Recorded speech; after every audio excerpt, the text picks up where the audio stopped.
All right, so panel number 3 is titled Stem Cell Frontiers, Transitioning from the International Space Station to Commercial Space Stations Through Programs like NASA's INSPA.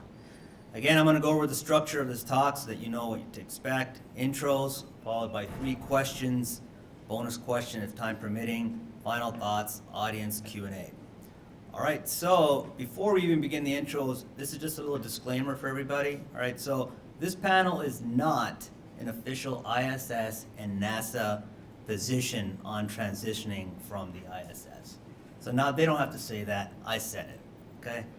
All right, so let's start out with a quick round of introductions. Focus on your current job title, quick introduction to your company, and something that ties back to why we're on this panel. So only one of us is a company, so that'll be easy. My name is Michael Roberts. I'm the Chief Scientific Officer of the Center for the Advancement of Science and Space, which is a not-for-profit organization that I'm sure no one in the audience has ever heard of, and Chief Scientist of the International Space Station National Laboratory, which hopefully you heard from before you joined the space session today, but if you haven't, we'll have an opportunity to go a little bit deeper into that. And our role is to work very closely with our colleagues at NASA to manage the International Space Station National Laboratory on the ISS and Earth's orbit. Thank you, Mike. Hello, everybody. I'm Kevin Englebert, and I'm from the Johnson Space Center in Houston. And I'm in the International Space Station Program Office doing commercialization and research. And my role is as the lead of the in-space production applications portfolio. So that's a portfolio of awards we make to U.S. entities to develop the methods and the technologies to make advanced materials and products in space that serve markets on Earth. Excellent. All right. So, can you share more about the current work that your organizations are doing? Okay. So I guess since I have the microphone, I'll continue. So in our office, we have this INSPA portfolio, and we use a NASA research announcement to make awards to some of the brightest minds in these fields. And some of them are here today. I'm really fortunate to be able to work with world-class researchers, scientists, and entrepreneurs who saw a vision for how they can benefit from microgravity to do something in space that really can't be done, or can't be done very well on Earth. And so I'm very fortunate to be able to help guide them through the International Space Station processes. Together with our national lab partners, we provide access to the space station and to the resources there so they can develop and demonstrate their concepts and their technologies, and ultimately, hopefully, lead to successful, sustainable commercial operations on the commercial LEO destinations that are going to follow the ISS. So we've got a very healthy portfolio. It's getting more and more interesting as each year passes, and word spreads about the opportunity to do this. Very excited about the potential for some of these products. Paul, as you said, I think some of these in the bio area are going to affect millions of people on Earth. So it's really interesting from my role in NASA to be looking at affecting people directly at that scale on Earth. You know, we've had this potential and this promise from the space station to help people for several decades, and it's always more of an indirect, what technology transfer can happen, but this is real and it's direct, and it's to me, you know, almost a certainty that some of these things are going to work out. I don't know which ones, but it's really given me a sense of satisfaction in my career that I haven't had up to this point, and I'm going to hold on to it as long as I can because it's really incredible. So our role at the ISS National Laboratory is to work in support of the government, but we are not the government. So we have opportunities to engage with industry, with other partners who both create demand and feed the supply for access to low Earth orbit and beyond going into the future. So NASA, as the default owner-operator with the international partners of the International Space Station, continues to utilize the International Space Station to assess a very broad portfolio of research and technology development. With the advent of the ISS National Laboratory, that portfolio has grown substantially to include research that may not necessarily address the needs of a spacefaring agency and human exploration. So as you've heard from the examples in the two previous panels, we have now discovered that access to space not only benefits us for exploration goals, but it actually has real-world benefits that contribute to healthier outcomes here on Earth. So the ISS National Laboratory was created in 2005 by an act of Congress to open up new access pathways to space for research and technology development that could have benefit to humanity and to Earth. So through that engagement directly with industry in support of our partners at NASA, and most importantly, partnership with other U.S. government agencies, including the National Institutes of Health, the National Science Foundation, and several parts of the Department of Defense, we've been able to increase the level of funding that goes to fundamental and applied use-inspired research that is now leveraging space for real-world benefit. And as you heard in the prior panel, those are starting to have real-world benefits, which are now attracting more interest from the commercial sector. So for the first time in the history of human exploration of space, we are in an era now where public-private partnerships are going to emphasize the private and private funding to a greater level than they've ever had before. So this will continue to contribute to the democratization of space, drive down cost, and increase the return on investment in the science and manufacturing capabilities that are now being built in low Earth orbit. Excellent. Well, Mike, we're going to go to you next since you got the mic, and I think the second question segues well off of the first one. So how does it relate to the development with your current job, what you're doing there at your organization? How does it relate to the current development of the commercial space economy? And I think that's where your slides will come in as well. Michael. So I'm reminded of a quote, right? It's amazing how much we can achieve when we don't bother who gets credit for it. So what I'm about to say may be viewed as ISS National Laboratory taking credit for this, and I don't mean that. What I mean to say, though, by saying the following is that a lot of what you heard this morning, the creation of commercial LEO destinations, has its provenance in changes in procurement policy at NASA years ago. That opened up the portal for government funding to start creating this ecosystem in space. The ISS National Lab has joined NASA in helping to fulfill that national priority, that national need, by helping to establish and create new demand for that sector. So as we move forward, our roles and responsibilities are going to start to change, but the International Space Station National Laboratory as it currently exists is tethered to the International Space Station itself. National policy from the Office of Science and Technology Policy, as well as from NASA, talking about the transition in low Earth orbit after ISS, has identified the creation of a low Earth orbit national laboratory, a LEO national lab. So going forward, it's seen as valuable to the nation to continue to offer access to space, to continue to provide publicly funded incentives to support fundamental research, and to promote the development of an innovation ecosystem in space that can be privately funded. So our main mission going forward is to continue to engage to help create these public-private partnerships that lead to scientific discovery and accelerate the translation of those discoveries into clinical applications, with particular focuses in the life sciences sector and what we've already started to learn from the growth of stem cells and the manufacture of biological products and tissues in that environment. So I guess what I'll take it from there is, NASA's, it was said earlier in one of the panels that NASA's focus is shifting. We've got some exciting work going on at NASA with our commercial partners in the teams that are doing Artemis, going back to the moon, the Lunar Gateway in development. We wanted to ensure that we leave a healthy presence in low Earth orbit as we're doing that. And what we've learned from the decades of research and are really just coming to see more clearly now recently is that microgravity and low Earth orbit is the next frontier for manufacturing.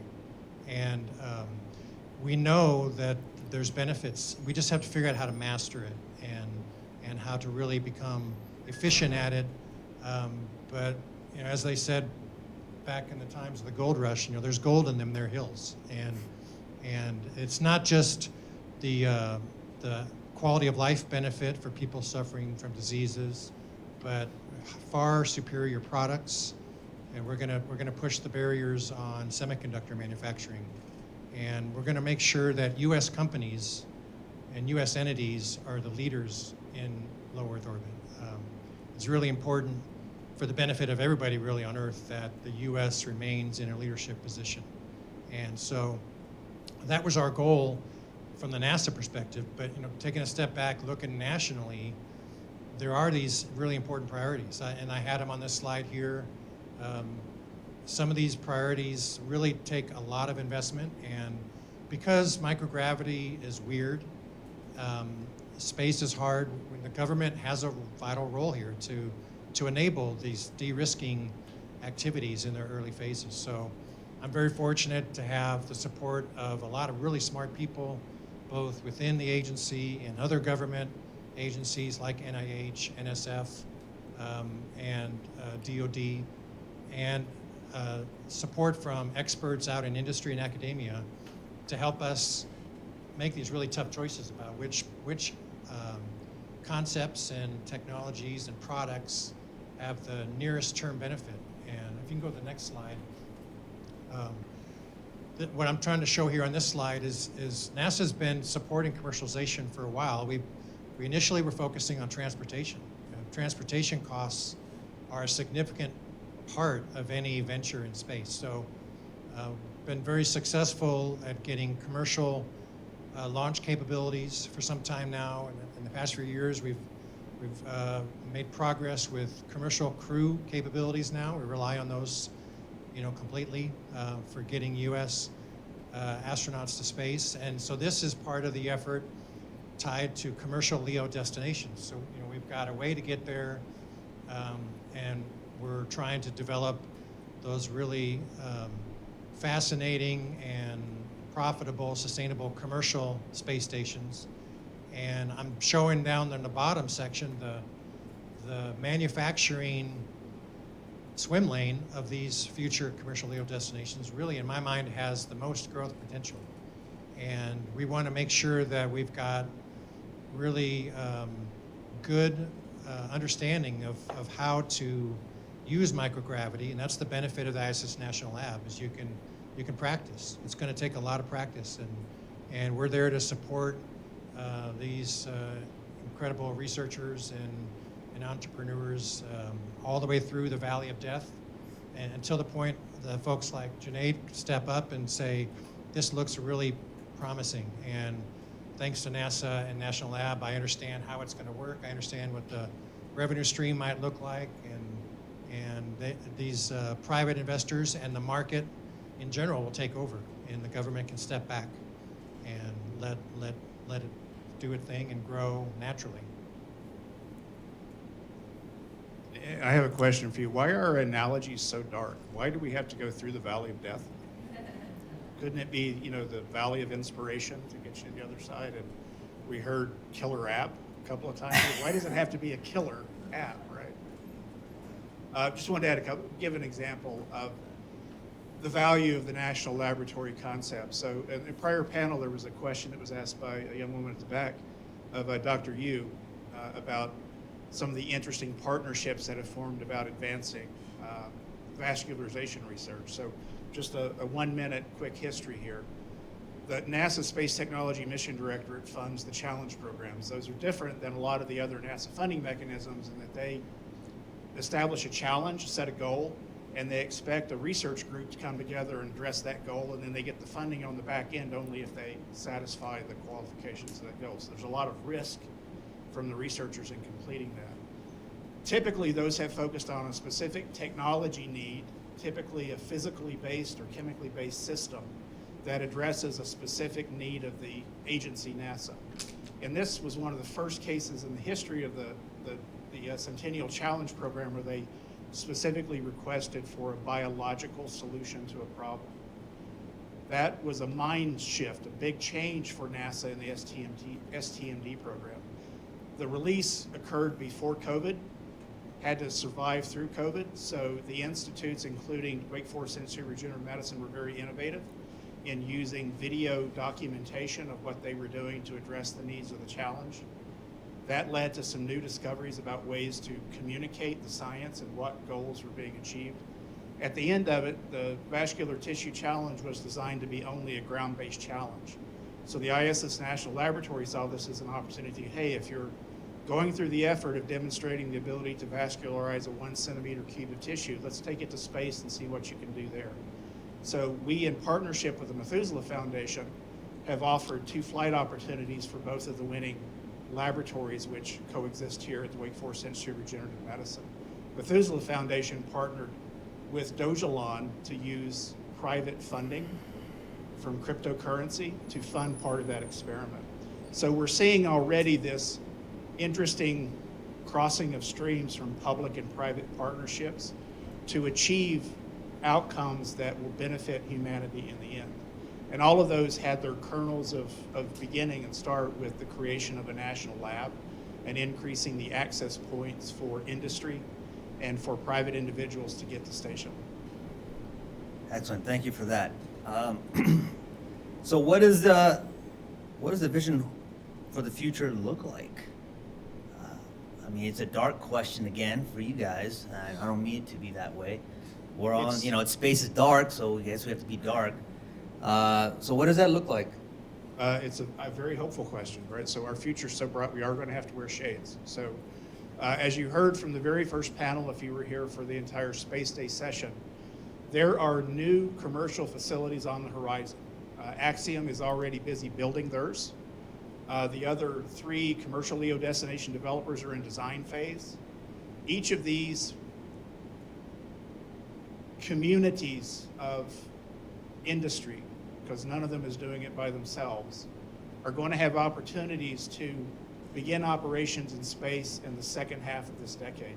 So between 2025 and 2030, there are going to be 2 additional, very likely more than that, commercial platforms that are available for your use in space, in addition to the Chinese platform, which is also operating in space. So you're seeing a tremendous increase in the availability of resources that is also leading to continued development and driving down cost in transportation systems. You heard this morning mention of SpaceX's next venture into improving the democratization of space with the development of Starship. NASA is also working very hard on new crew and cargo transportation systems to go to Moon and beyond. So this infusion of public interest and public capital through government funding and government direction with the scale of economy and the rapid advancement that industry can make in addressing consumer demands is going to mean that there is no gap between the end of International Space Station around 2030 or maybe slightly after and the operation of these new commercial platforms. So the future's bright. Now is the time to begin engaging in conversation with my colleagues at ISS National Lab to understand what's available to you for the next 7 years plus while the International Space Station operates, and to begin discussions with Axiom, with Northrop Grumman, with Voyager Space Holdings and NanoRacks to understand where they're going, and with Blue Origin and Sierra Space, which are offering both a platform destination and a transportation vehicle to get you there. So I think what I see in the future is multiple crewed space stations in low Earth orbit and several uncrewed vehicles, either in short duration missions or long duration platforms. And I'm expecting that these crewed LEO destinations of the future will remain as incubators for new technologies. And you'll see a host of government and private astronauts doing a wide variety of research and manufacturing demonstrations, just as we do today on the National Lab. Some of those will take advantage of those stations to do long-term manufacturing. Others may be a little more hazardous than we would like in a crewed environment, and they may move to these uncrewed vehicles to do some of the more hazardous manufacturing. And I think you'll see a much higher pace of launch and return. I think you'll see an on-demand kind of capability for raw material going up and product coming home. And on the bio side, I think it's going to be inevitable that someday folks will be having their tissues maybe sent to space for screening on cancer. So you won't have to go to a cancer clinic to find out if you have cancer. You'll send your cells to space and you'll find out if you have cancer. And if you need a treatment or a therapy, you'll walk into your local pharmacy, give a sample, go to see your doctor in 3 or 6 months, and you'll have your skin, your organ, whatever, waiting for you to go back into your body. So that's what really excites me is really incredible advances in medical therapies, elimination of dialysis. Some of those things that we do today to the body will look as crazy as blood leeches look to us now. So it's going to be really, we'll get overpopulated because nobody's going to die. Everybody's going to live forever. All right, well, that's a really bright future, and I should really wear my shades for that. By the way, that was a good song back in the 80s, if you guys remember, by a group named Timbuk3. Anyway, all right. This side of the room completely lost on it. Yeah, I'm sorry. You can look it up. All right, so I think it's only fair that we do this bonus question because I think it's really important, and it ties into the disclaimer that I made in the beginning. So, what do you think will be the most challenging aspects to manage during the transition, and what are you doing to prepare? So I'll start and get us in trouble, and then I'll let Kevin clean up the mess. So you've heard from different panels today, and Kevin said it again this morning, space is hard. We also understand, as those of us who have been principal investigators, that science is hard. It also happens that translating scientific discovery into clinical outcomes is hard. So when you take 3 hard things and you multiply them together, I don't know what's going to come out on the other side, but it ain't easy, right? So everyone is working very hard right now to understand the fundamental science beneath underlying these advances that we believe are only possible in the microgravity environment. But we need continued focus on driving down the cost of getting to space. We need continued improvement in the capabilities of the platforms for supporting science and manufacturing that are operable there. And you heard some very promising outcomes this morning from those that are developing them going forward. We need continued interest of the public sector. So it's going to take an all-of-government approach to sustain a true low Earth orbit economy going forward. It can't just be NASA that has to pay the bills and dictates what's going on there. It's going to take more government agencies' involvement in that. And it's going to involve partnerships across international borders as well. So multiplying all those things together and working forward in the future, we are going to get there. It's going to be a lot to accomplish in the next 7 to 20 years. But we've set ourselves, I think, up on a very good path with the leadership of NASA and now the commitment of the nation to establishing a low Earth orbit economy beginning in 2030 and growing from there. We're going to get there. We're going to get there. I don't think there's anything to clean up there. The technical piece of this is hard, but I don't have any doubts that's going to get worked out. I think maybe the most challenging piece will be listening to the markets.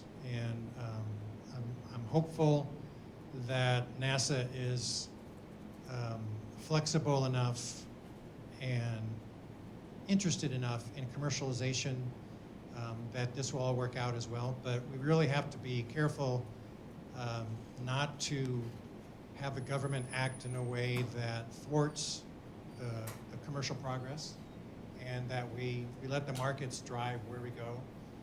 And I hope the regulatory piece of it comes along in time to make sure that happens. So if the science and the business cases are headed towards closure, the investors should want to jump on board. You don't want to be late to that show.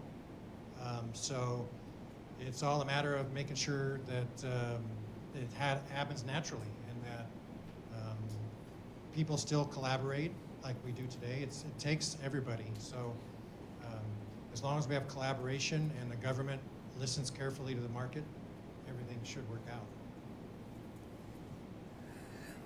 All right, so gonna finish this off with the final thoughts. Go ahead, Mike.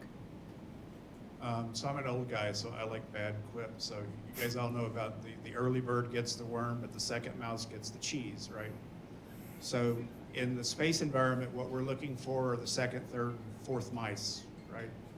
The first ones that go out there to try to establish biomanufacturing capabilities in space are likely to have a very difficult time, but they have to go there so that those can follow behind them and learn from their mistakes and do it. So now is the time to utilize the International Space Station as a test bed, to put to bed bad ideas, which look like really good ideas right now, continue that going forward. Take advantage of access to the International Space Station as new capabilities come online. Take advantage of private astronaut missions to test things. As these companies begin to stand up and develop their technologies and their platforms, start to talk to them now. Let them know about your interest. Start to talk to your funding agencies that fund your primary R&D goals now. Talk to your benevolent funding agencies that you work with and partners, and let them know that you see an advantage in space and you see a way to get there now to test some things so that when you're really ready to go to production mode or translation, you're ready.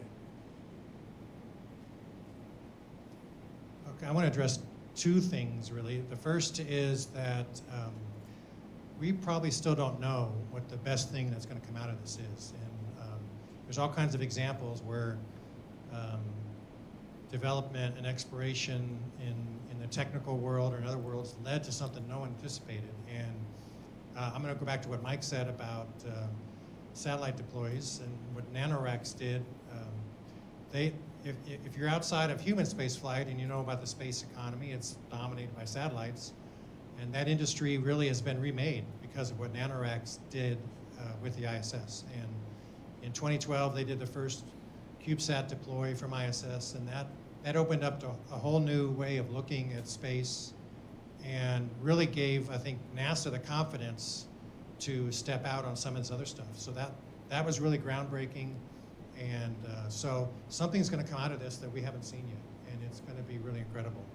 And the other thing is if I could speak to any of the students in the room, there's room for everybody in this ecosphere of the future. Some of these folks you heard from today, you know, they were brilliant from the early days, and they had a vision, and they knew they were hard driving.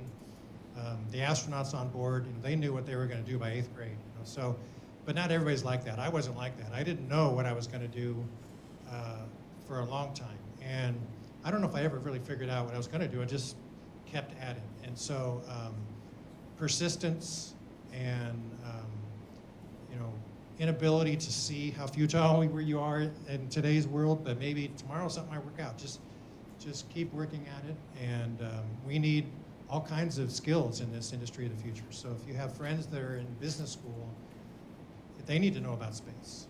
And so if you don't feel like you know what to do or where you're going, that's not a problem. Just keep at it. All right, that was fantastic. Before we go to the Q&A, you know, I'm going to put my own final thoughts out there, kind of touch on everything. You know, this is, at the end of the day, this is all about creating value, right? It's creating value for yourself, for society, for humanity. Space is the killer app. It is the platform that allow you to do just that. Now, this is not directed toward, it's for everybody, right? Ideas can come to you at any time. The infrastructure has been built. Go out there and take advantage of it, build on it, create on it. Space is open for business, for everybody.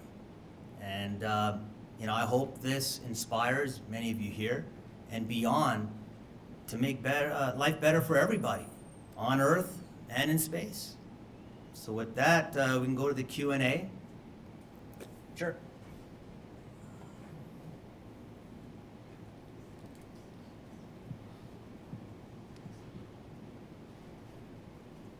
Thank you for the talk. As Junaid said, I'm, as an entrepreneur, really inspired by the emergence and learning about what's happening within the space industry and also with the convergence of singularity-based technologies. So my imagination just goes wild because, as you mentioned, raw products go up to space and come back a full product, right? And it's easy to think that this would be accessible to most people, but in most likelihood within the commercialization aspect, it wouldn't be.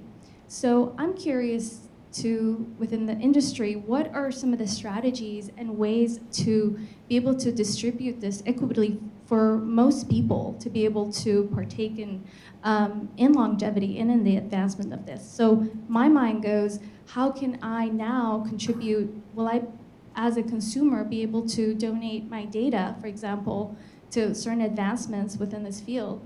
So I'm just curious, as you mentioned, for even some of the younger people in the room, and part of the questions are about the jobs of the future. There's certainly a lot of us that want to be able to, at least for me, advocate for this to be available. And so what can I do now to build that pathway? I'll start, and maybe I'll make another mess. Kevin can clean up. So the barriers to entry are still rather high for space. It's cheaper, but it's not cheap yet to get to space. But those barriers are coming down every day. We at ISS National Laboratory not only engage with large Fortune 500 companies from the pharmaceutical sectors to do research, fund research in space, we also work with a variety of incubator programs. So there are opportunities across academic institutions and these venture capital funded incubator programs for entrepreneurs who may be one person working out of their quiet closet or garage to contribute, to find out more about the space environment and engage. You've heard from a variety of companies, not all of them are in this room today, but many of them are. They're extremely interested. Some of them are funding their own venture capital funds to begin to get the seed money going, to get more ideas into the hopper on these things. So there are opportunities, whether you're a high school student, a budding entrepreneur in your freshman year in college, or if you're a full-fledged investor that's running a hedge fund for someone. As Junaid said, space is open for business. It's not all about telecommunications anymore. It's not all about feeding into the defense industry or the needs of NASA and the spacefaring agencies. There are lots of opportunities at the ISS National Laboratory. We have an economic forum, a blog that's provided on there so you can get some insight into where we see the investment community going. There are opportunities there to connect directly with many of the companies in this room and others that are building, filling the supply side of what's going on in the future. So it's mostly about becoming aware of those opportunities and plugging into them. NASA runs, as do all the federal agencies, very active Small Business Innovative Research Program, SBIRs. Those are extremely important stepping stones. If you have a technology in mind that you think can benefit from access to space, you can start getting some funding from NASA to develop that. NSF, National Science Foundation, National Institutes of Health, Department of Defense has even more. Yes, just to build on that, we do have an SBIR topic specifically for INSPA for small businesses, and this year we awarded, just announced last week, five new awards, and some of the more major awards I've made are to still small businesses, and in a couple cases they're a few people in the company. So there is an opportunity, if you have a good idea, to get into this game. You don't have to be a well-established company, you don't have to be a large company, you just have to have a good idea and a viable business case. I also want to say, in terms of workforce development, I mentioned the CHIPS Act on my slide. A major portion of the funding that the U.S. government is putting towards the semiconductor industry is intended to be workforce development. And so in some of the awards that I've made for NASA, we are adding onto those contracts work scope for workforce development. So we're telling these companies that have these great ideas, you need to bring to us a plan where you're going to do STEM engagement as low as elementary level and show us how you're going to bring in interns, community colleges, because really the workforce is not there today to do all this stuff. So we're not just investing in the science and the technology and the lead researchers, we're investing in growing the whole team. So I think you're going to see, hopefully, that same kind of thing in the bio area. That this administration has put out a number of executive orders or initiatives regarding cancer and biomanufacturing. I hope to see a CHIPS-like investment on a national level in cancer. I know there's already a lot of money that goes into it, but we need to direct a lot of that to space, because that's really where the key is. If we put together our knowledge of stem cells and 3D printing and all of that, it's gonna be the place where everything happens, I think. Any other questions? And I'll just add to that briefly while finding another question. Dr. Sharma was invited recently to speak to the National Space Council. This, as Kevin mentioned, is elevated now to the level of Congress. So there's lots of focus now on microgravity and where the nation is going in the future. So NASA is going to continue to explore beyond Earth, but we still have a lot to accomplish since low Earth orbit is accessible now. Everybody's hangry now, they know it. She's trying to give up the mic. Oh. Going once, going twice. Who's hangry? Raise your arm if you Nobody? Nobody's going on up. I can. Yeah. Jana is reminding me that I am remiss by not mentioning the International Space Station Research and Development Conference. So we participate in many of the scientific forums, stem cell research related, and other topic areas related to the CHIPS Act. We also host our own conference in partnership with NASA each year, moves around the country. This year we are convening in Seattle, Washington from July 31st to July 2nd. Sounds right, maybe 3rd. We're going to get you out of there before the 4th happens. So that's an opportunity for you to, again, to engage with the space community, to understand what is currently available to you in space, what is coming online in space, and how your particular interests, whether they're entrepreneurial, educational, job searching, or you know what the killer app is and you want to find somebody to make it real, you can go talk to the people at ISSRDC and learn from them. Thank you, Jim. All right, make your space in space. Oh, got one more. Okay.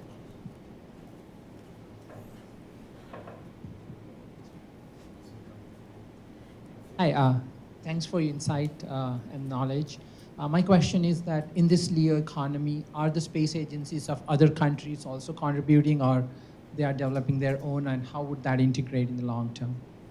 Well, so I expect that each of these commercial LEO destination providers is going to go out and establish relationships with more and more countries as time goes by. We're seeing growing interest in each country that's coming forward to establishing their own space agency and being a part of these destinations. I think just like ISS is international today, each of these will be international in terms of their user base. And some countries may develop a capability, but it's quite expensive and takes a lot of expertise and knowledge. So down the road, but I think in the near term, it's going to be a growing user base of global, participation increasing. Okay, thank you. And I'll just add that the European Space Agency has already established a commercial arm.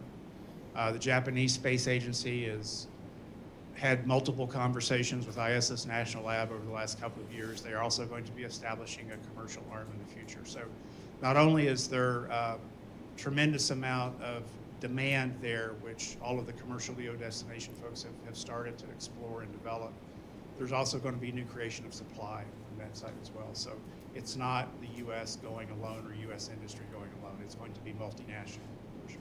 And not just the spacefaring nations. Nations who have traditionally not had a space program can now play.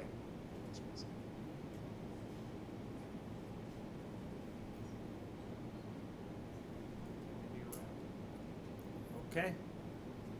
Thank you for your time.